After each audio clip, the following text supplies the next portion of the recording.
Selamat datang umat penggenapan dan selamat datang juga umat kebingungan.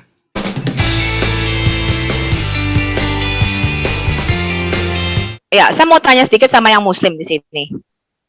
Ketika ada kitab, bukan ada kitab, ada seorang yang menyatakan dia nabi, dia mendapat wahyu dari Tuhan. Boleh nggak dia bertentangan dengan sejarah? Tidak boleh, Bu. Contoh peristiwa Pas Marin, ya, boleh nggak itu? Bu Sophie, bertentangan dengan sejarah? Bu Sophie, Ya, silakan. Bukan, aku mau tanya sama Bu Sophie, hadis yang paling tua itu hadis yang mana, Bu? Bukhari. Hadis Abu Bukhari kan? Ya. Oke, selesaikan aja dulu, Bu. Nanti saya akan ngomong sedikit. Sekarang, apakah benar Muhammad ini mendapat wahyu ilahi?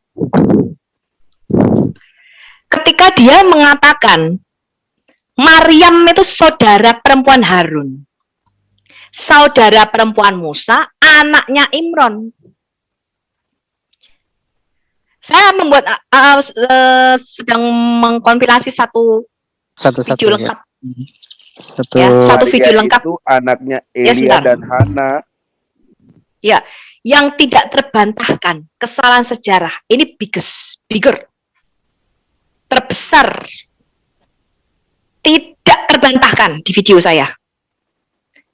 Ya, Anda mau ngesot bulat ngejar buntut, pokoknya mau ngepet, pokoknya ngejar buntut. Tidak terbantahkan bukti dari Quran, dari hadis, saya tunjukin semuanya. Tafsir saya masukkan, arkeologi saya masukkan. Ya, tunggu tanggal mainnya, sedang kita kompilasi. Tidak terbantahkan bahwa Muhammad sudah salah mengira bahwa Maryam saudara perempuan Harun, kakaknya Musa dan kakaknya Harun dan Musa, sebagai Maryam ibu Yesus. Tidak terbantahkan. Nah, ini kok bisa dibilang wahyu? Muhammad mengatakan orang Samaria membuat anak lembu emas bertemu dengan Musa. Bahkan Musa ngomong, "Hei orang Samiri, engkau yang menyesatkan orang Israel." Lu kok bisa? Lah orang bangsa Samaria itu adanya 700 tahun setelah Musa mati kok. Tambahkan lagi kelahiran Yesus di pohon kurma sama di palungan. Tambahkan lagi dongeng. Tadi kita sudah bahas itu dongeng Yesus di bawah pohon kurma. Itu diambil dari Injil Pseudo Matius. Betul tidak Pak Benediktus? Betul, Ibu. Injil palsu Matius. Yesus lahir di bawah pohon kurma. Sedangkan di Migdal Eder di Bethlehem itu tidak ada pohon kurma, adanya pohon zaitun. Pohon kurma itu adanya di kota Yeriko. Betul enggak? Nggak cukup panas tempatnya. Ya. Itu diakui sama scholar Anda. Bagaimana mungkin orang Samaria membuat ini fatal loh, Pak. Bagaimana mungkin Yusuf dijual dengan beberapa dirham? Lawang dirham itu dari drakma baru ada abad-abad ke-7. Betul. Pada zaman Yusuf dijual, itu belum ada mata uang. Mereka pakai timbangan. Mereka menimbang emas atau perak biasanya. Timbangannya namanya shekel. Ketika Musa menulis dijual dengan 20 keping perak, 20 shekel, itu sesuai dengan inflasi saat itu. Dihitung lagi inflasinya tuh sama cendekiawan. Ini benar enggak nih inflasi budak, harga budak pada saat itu bisa dicek, Pak. Ketika Quran menulis Daud memakai baju sirah besi, itu salah sejarah, Pak. Baju sirah besi itu belum ada zaman Raja Daud. Bahkan pada zaman Salomo itu mereka memakai perisainya perisai emas, bukan besi. Betul. Baju sirah besi itu adanya tahun berapa ya? Tak lupa, tapi belum ada zaman Daud. Dalam Islam Daud itu pembuat baju besi, Bu. Dan lucunya lagi Daud yang belum cukup umur bisa menjadi prajurit perang. Beda dengan kisah di dalam Alkitab. Daud pengembala. Dia mengantarkan makanan ke abang-abangnya itu oleh perintah ibunya. Untuk melihat keadaan abang-abangnya. Bukan jadi prajurit gitu. Lanjut. Pak Elben udah share screen ini. Iya. Ini Pak Elben kalau bilang dikit ini setengah jam. Silakan. Ini Pak Sumarlin ya, Pak Sumarlin. Wahyu diturunkan kan di kisaran tahun ini, Pak Sumarlin. kemudian dituliskan pada tahun ini berdasarkan data-data 620-an oleh Baginda. Kemudian nanti ada peperangan, ada mazhab yang hilang, ada yang dibakar di sini itu. Ya kan Pak Sumarlin kan? Pertanyaannya sama Pak Sumarlin, di mana? Di mana ini sekarang? Karena Di sampai mana yang hari ditulis sama 40 orang penulis ini Pak, yang nggak usah 40 penulisnya kakean. yang ini Mana aja. ada yang ditulis Said Iya. bin Thabit itu loh, disimpan di museum mana? Quran yang ditulis Said bin Thabit di kopi ke-5 atau 9 provinsi sekarang disimpan di museum mana? Iya. Manuskrip Baru nomor berapa? baru nanti menjadi pertanyaan ini sama Pak Sumarlin ya. Dari sini baru kemudian ada kodifikasi di sini, Pak. Saya ganti dulu warnanya ini. Kayaknya harus pakai warna ini. Bagus warnanya, aku suka nih. Orange. Nih. Oke ya Pak Sumarlin. Ini baru 1924 ini, Pak. Bagaimana Pak Sumarlin mengkorelasikan 1924 ini yang dikanonisasi di Mesir kaitan dengan di sini? Kalau tidak ada manuskrip, kalau katanya ke katanya, berapa ribu tahun ini Pak jaraknya ini? Baru kalau Bapak katakan ke hadis Pak, hadis yang paling tua, hadis Sahih Bukhari, itu 194 256 Hijriah dia ini. Tahun 800. Hijriah ya. Berarti kok Hijriah tahun? 800-an Masehinya. Iya, 800 Masehi berarti 200 tahun setelah ini. Kalau 200 tahun itu Pak, itu sudah 3 sampai 4 generasi. Apakah sejarah muslim itu selama sekian generasi tidak ada catatan, kemudian dibuat? Bagaimana kita merangkai sebuah sejarah dari katanya ke katanya, dari katanya ke katanya? Seharusnya kalau berbicara sejarah, itu harus dari pelaku fakta sejarah, Pak. Ini data-data yang harus Bapak pikirkan. Baru yang Tambah hebat. sedikit Pak. Iya nanti Bu, sebentar. Hebatnya lagi, ini ditulis di Pelepah Kurma. Sementara Pak, di tahun 300-an, 3 sebelum Masehi, 300-an, abad ketiga, ya, Kita sudah pakai sudah ada bentuk tulisnya. papirus, udah bentuk Tapi kodeks, ada udah bentuk buku. Birmingham itu lah. Iya, Udah kertas itu apa itu Pak? iya. Jadi abad ketiga, abad ketiga sebelum Masehi, sudah menggunakan papirus gulungan-gulungan. Tetapi di sini kok masih pelepah kurma, masih di kulit Tulang belikat unta, tulang dan lain batu sebagainya. putih. Jadi ini menjadi perenungan untuk Pak Sumarlin nih, yang harus dituntaskan oleh Pak Sumarlin sendiri.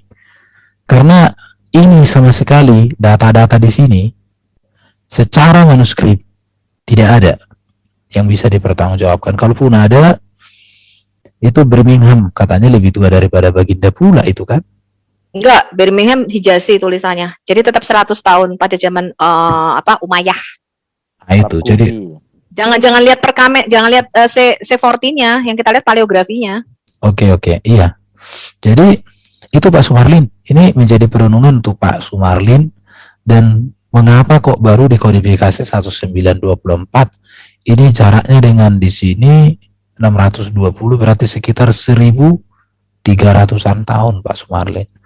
Itu bukan waktu yang singkat Pak. Indonesia saja baru merdeka belum genap 100 tahun, sejarah pun udah banyak kok yang Udah diselewengkan. iya, selama sekian puluh tahun itu sudah banyak yang iya. Jadi ya untuk teman-teman yang nonton di YouTube, ya ini menjadi data yang harus menjadi perhatian, pertimbangan untuk semua orang.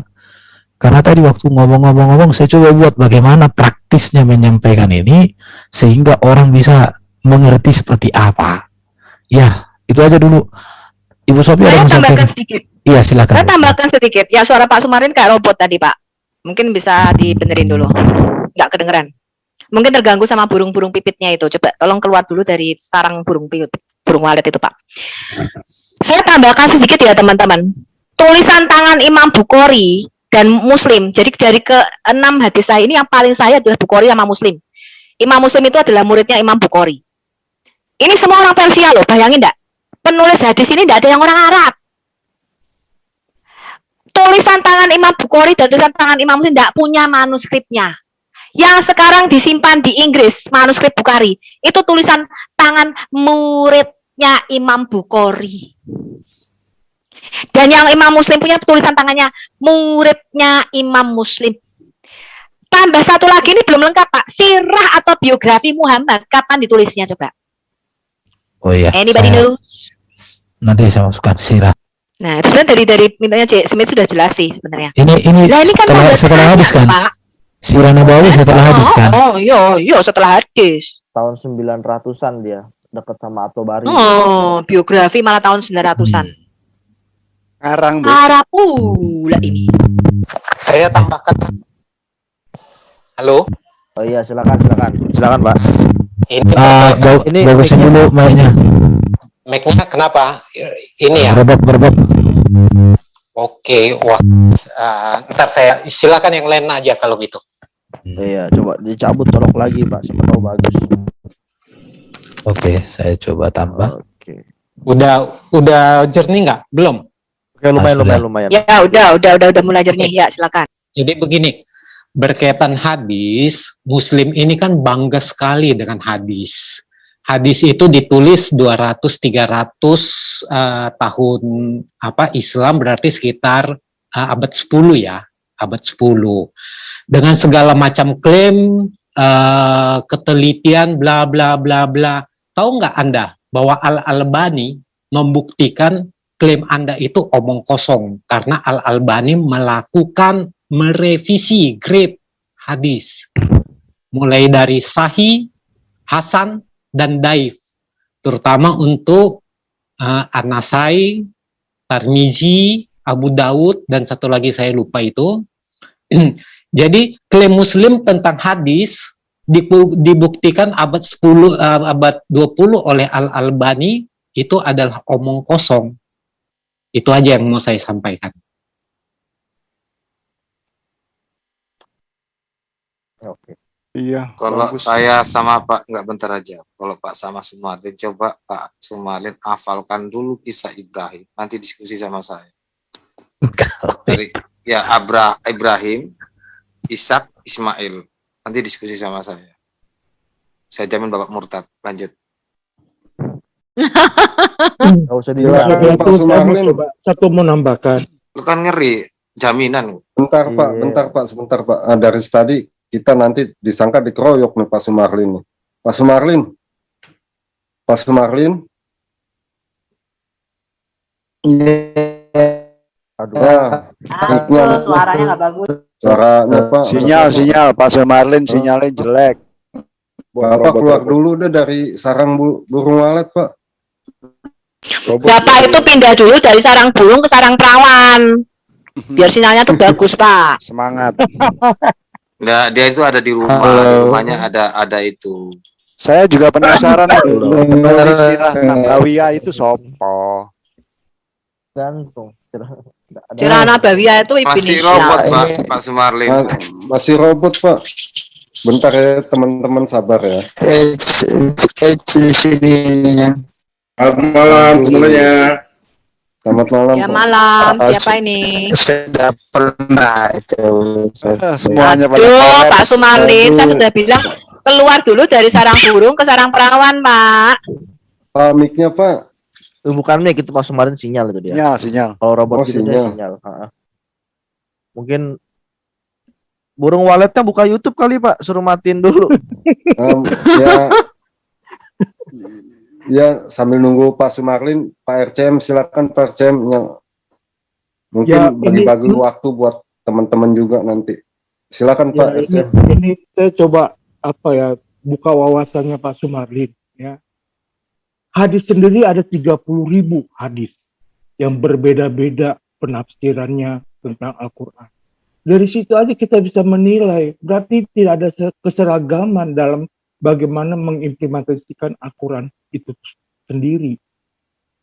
Jadi kalau di Kristen, kita kalaupun ada pertentangan itu bisa diselesaikan dengan tuntunan Roh Kudus. Kalau di Al-Quran, jangan kan dulu kita bicara ke hadis. Dari sahabatnya Nabi sendiri, Utsman, Ali, Umar, dan Husain itu aja ribut-ribut. Sampai ada golongan Sunni dan Syiah. Kalau kita bicara sejarah Islam dan hukum Islam, saya belajar hukum Islam 4 semester. Itu saya lihat pertentangannya sangat sadis itu. Sampai bunuh-bunuhan. Khalifahnya sendiri dibunuh sama Muslim loh, Pak. Betul. Sampai keturunannya Nabi sendiri dibunuh. Itu kan sudah sangat luar biasa itu. Hasan Jadi- sama Husain ya. Iya, jadi itu coba dipikirkan oleh kita saudara kita yang Muslim ini sampai segitu sadisnya menurut saya. Ya, jadi kalau kita bicara ada statement yang mengatakan kalau Al-Quran dijaga segala macam sampai dihafalkan. Kalau Bapak bicara hafalan, Pak, itu adalah ilmu pemikiran yang tingkat paling rendah, Pak.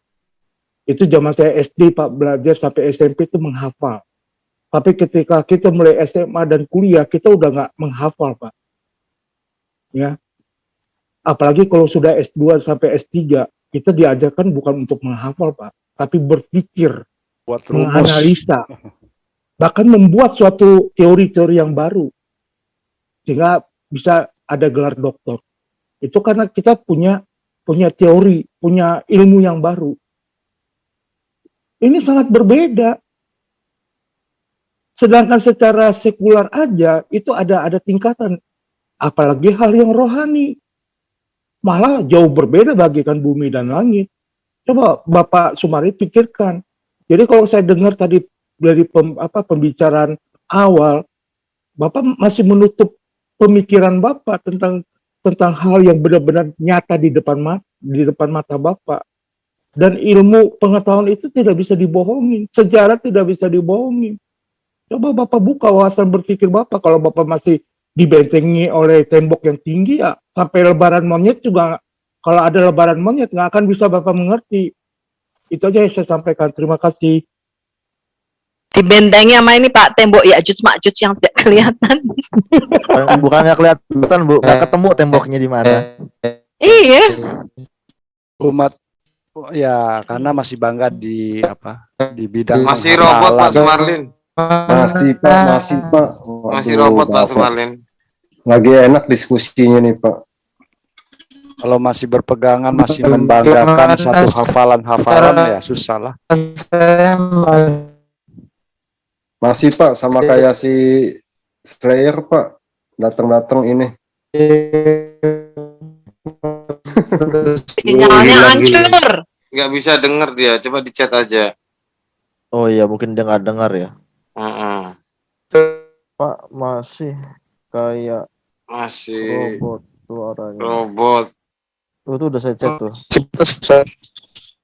Silahkan tuliskan komentar Anda di bawah. Jangan lupa klik like, subscribe, dan share video ini sebanyak-banyaknya jika menurut Anda video ini memberikan pengetahuan bagi Anda.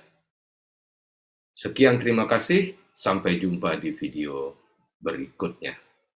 Shalom, Maranatha.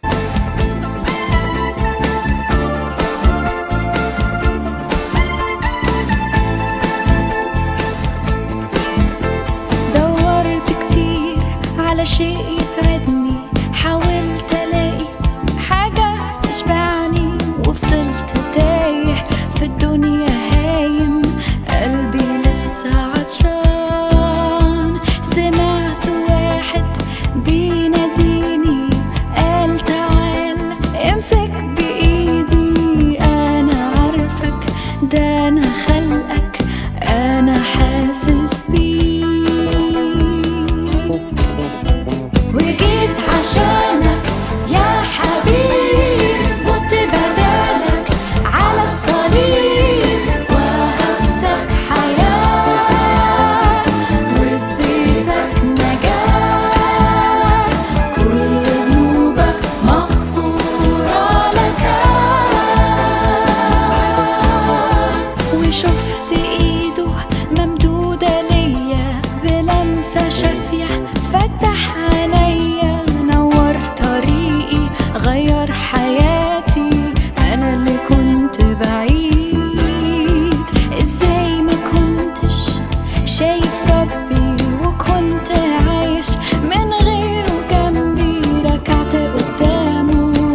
أشهد أن لا